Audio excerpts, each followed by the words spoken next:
থেকে এখন আমরা নিউ দিল্লি স্টেশন থেকে নেমে আমরা একটা অটো ধরেছি। মেট্রো করে যাইনি, মেট্রো করে গেলেও যাওয়া যেত।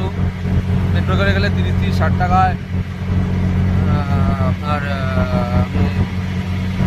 কাশ্মীরি গেটে পৌঁছে যেতে পারতেন, কিন্তু আমরা একটুখানি শহরটাকে দেখবো বলে আর কি অটো করে যাচ্ছি আর কি। দিল্লি খুবই সুন্দর।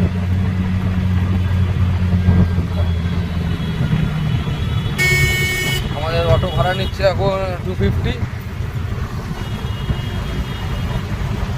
তারপর ওখান থেকে আমরা রেড বাসে বুকিং করা রয়েছে হরিদ্বারের, সেখান থেকে আমরা হরিদ্বার যাব।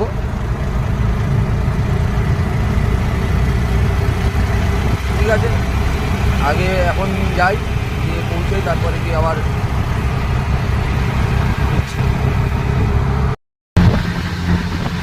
এখানেই পড়লেন রাস্তা।